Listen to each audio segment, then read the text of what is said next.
Mechanical keyboards nowadays seem to be exposing more of what I call key cleavage, and that's pretty much by removing the top cover and exposing more of those voluptuous keys.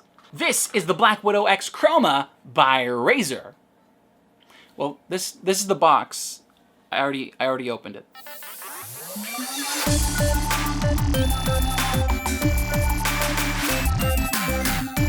I last talked about Razer's Deathstalker, which is a silent, slim, low-profile membrane keyboard, but I didn't talk about the one which is pretty much the complete opposite, the BlackWidow. This one being the Tournament Edition. Well, now, Razer's latest version is the BlackWidow X, which comes with a new look as well as a few changes. Let's check it out.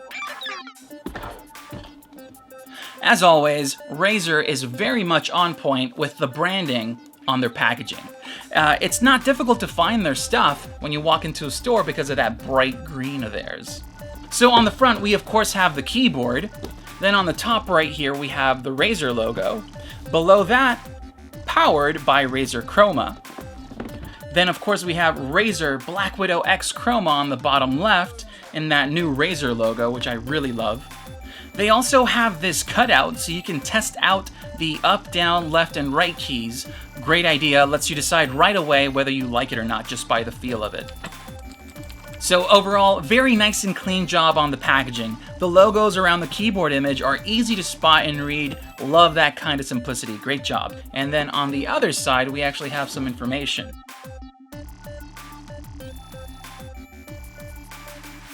Now let's check out the back. They've cleaned up the whole back here and kept it very simple. Love what the designers are doing over there. All we have are the top 3 things that they want you to know about this device. Feel the difference. So love it, simple, nothing else to it. So that covers the contents of the box. Now let's open it up. And there it is. First thing I notice is up here we have a little slot for their stickers, Chroma stickers by the way, as you can tell. Then of course we have all their paperwork.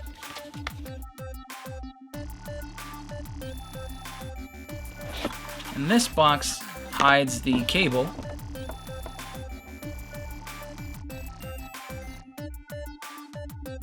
And there it is. You'll see that the overall shape still resembles that kind of BlackWidow look that they have. The difference being that on the sides, you have these new keys being exposed. So you actually don't get a lot in the box. Of course, you have the keyboard. You also get your paperwork and Razer Chroma stickers. That's it. I sort of wish they had something else like a keycap removal tool or maybe some different WASD keycaps. Yeah, it's not that big of a deal, I suppose, but it's just something that the competitors are doing, and I wish they did have something else in the box. Here are your dimensions. The BlackWidow X has a length of 18 inches with a width of 6 inches and a height of 1.6 inches. As for weight, it comes in at 2.95 pounds, so yes, you can use this for self-defense. First off, it's not hard to tell why people have become a big fan of this specific look. With the removal of the top shell, the keys now look as if they're almost levitating, and the result is pure eye candy. But let's talk more about the switches. These are Razer's proprietary green mechanical switches, which they say are made in-house with high standards. 50 grams of force gets you to that sweet, sweet actuation point, which is when that bullet flies, and Razer states that they reset at half the distance of traditional mechanical switches. So when you press down on it and release, boom, that key will be ready to use again in a flash. And I won't even bring up the millisecond response time because that's pretty much too fast for your mind to even register, even though I guess that's sort of considered bringing it up. And those little guys are also very, very durable, with an impressive lifespan of 80 million keystrokes. Altogether, we have a total of 104 keys, same as Razer's Deathstalker.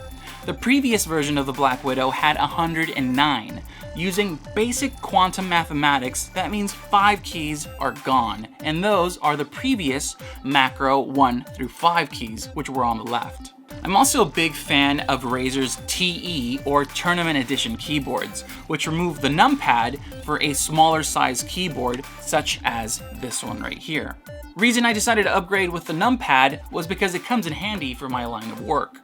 So back to the keys. These also feature 10 key rollover, which means you can press more than 10 keys down at the same time, which is great for intense use. This time around, the keys also have a more traditional font, unlike its predecessor, which had this kind of futuristic, techie, squarish one. This to me feels like a design evolution, which helps the keyboard feel more mature and less like a futuristic toy. One thing I did notice was that the font on the previous version was thicker and larger, which allowed more light to come through. But some may argue that that doesn't really matter, being now that we have a lot of light beneath the keys due to this new design. Now, all of this of course is useless if the keyboard isn't comfortable enough to use, and I'm glad to say it is. If you've used previous versions of the BlackWidow, you'll feel right at home. The coating on the keycaps has this kind of smooth matte texture, which I've grown to enjoy, and the indents in every key make it easy for your muscle memory to have an idea of where you're traveling, unlike with a flat chiclet styled key. Yes, they can be considered road bumps as you move around, but they also feel great on your fingertips after you press down on them, which helps with accuracy. I'm sure by now all you want to do is listen to it, so I'll be quiet for a bit.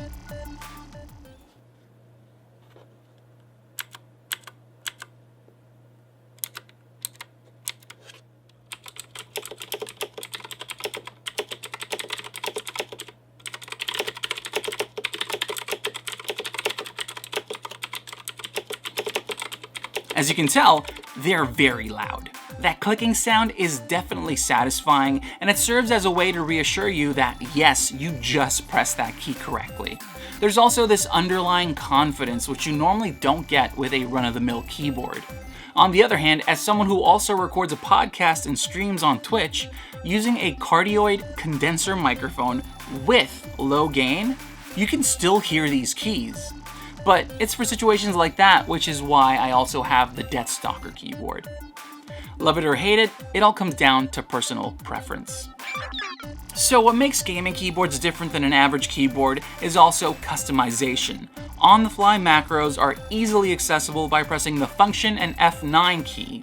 You can then record your macro and hit that button again, assigning it to a key, and you're good to go. Now in theory, it sounds awesome, but personally I prefer to just create my macros through the software because then I don't have to worry about messing up the macro or assigning it to the wrong key. Nonetheless, I'm sure a lot of you out there will make great use of it.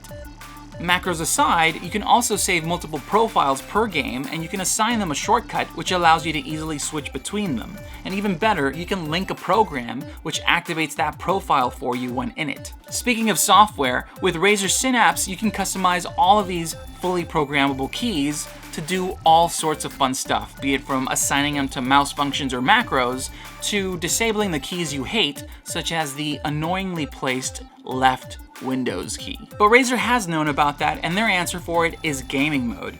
I've discussed this before, but this has been around for a while now, and how it works is that by pressing the Function and F10 key, which has this G with a crosshair on it, you can toggle it on or off. What it does is it switches off the Windows key, but you can also have the option to disable Alt-Tab and Alt-F4. Last bit on customization is that all these settings and profiles sync with your devices, so you can always have them with you.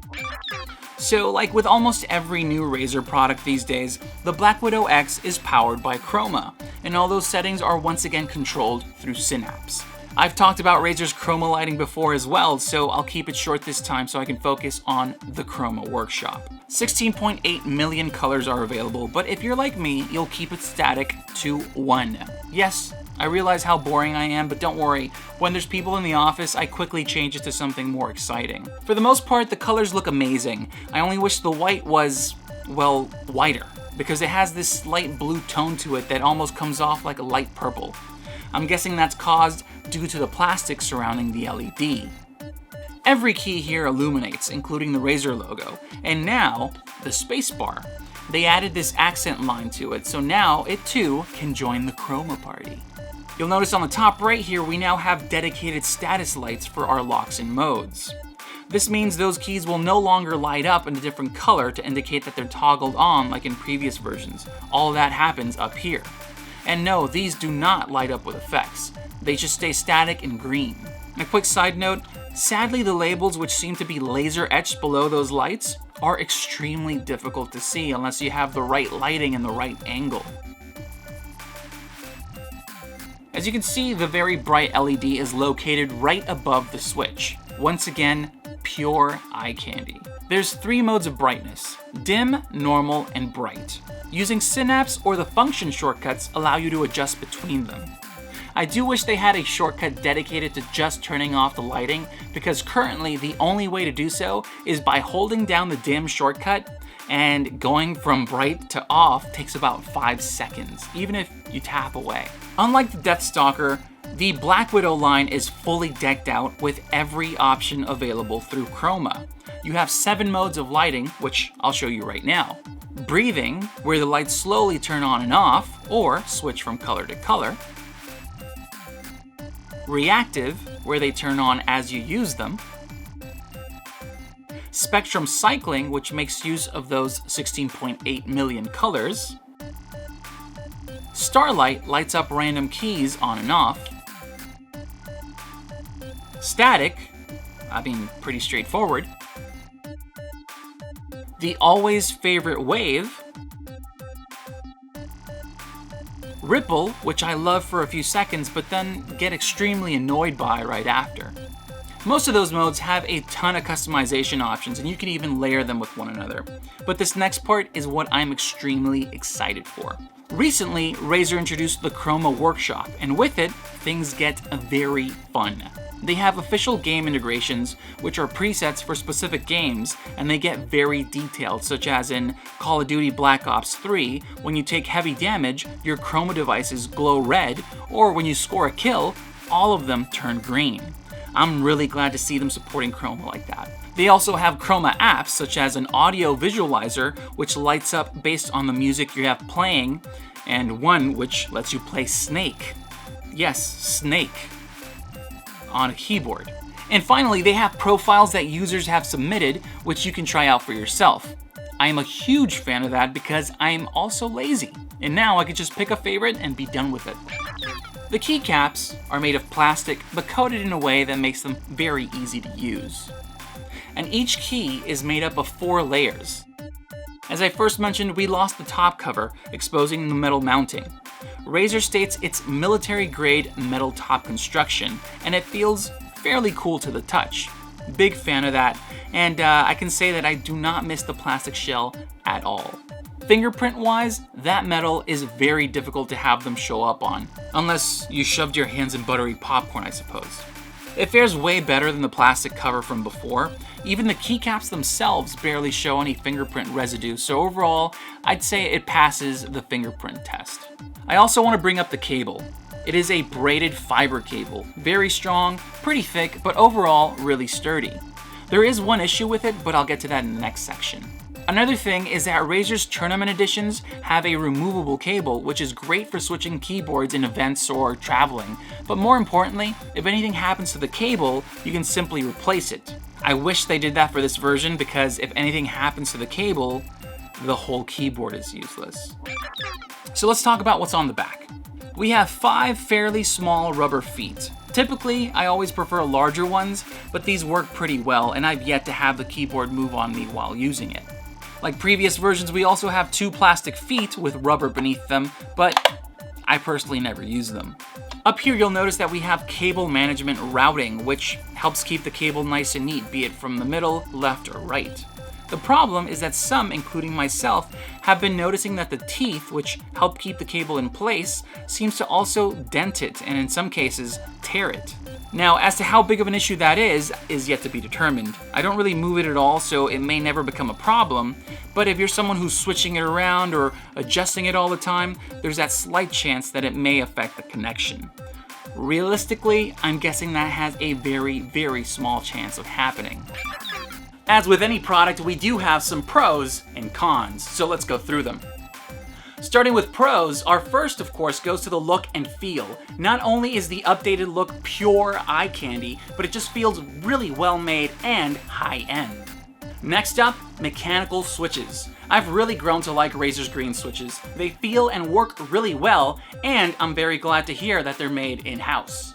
And last but not least, the lighting. 16.8 million colors, 7 modes, which you can mix and match and adjust and tweak. What can I say? We love our LEDs. Now, moving over to cons, let's start with that cable. It's not so much the cable itself as it is with the teeth on the routing path, which dents and tears at it, but also it's non-removable. So if your cable stops working, so will the keyboard, unless you send it back to Razer or risk fixing it yourself. Another thing is the LEDs. Yes, I love them, but a lot of people want a very solid and bright white, which we don't really get. And also, there's no shortcut to instantly turn them off. My last one is a tiny detail, and it's those status labels. This doesn't really bother me, but you can't see them at all. Like I said, tiny detail. So there you have it. I hope that gives you a better idea of what you get with the Razer BlackWidow X Chroma. It retails for $159.99, and I'll also provide product information such as the official site and where to buy in the description below, so make sure to check that out. As always, if you have any questions or if I got something wrong, please feel free to let me know in the comments. And also, if you have any suggestions of what you'd like to see next, I'm always listening, and I also appreciate your feedback. So, thanks guys, I'll see you for the next box. So thank you so much for watching. If you liked the video or have any questions, make sure to let us know in the comments below. Now, if you want to support the channel and help us out, feel free to click that thumbs up button and subscribe for more content. Of course, if you want to follow us and interact with us, you can do so on Twitter, Facebook, and a bunch of other sites, which I'll put down below. Thank you so much. My name is Sergio IM, and I'll see you guys for the next box. I think that does it.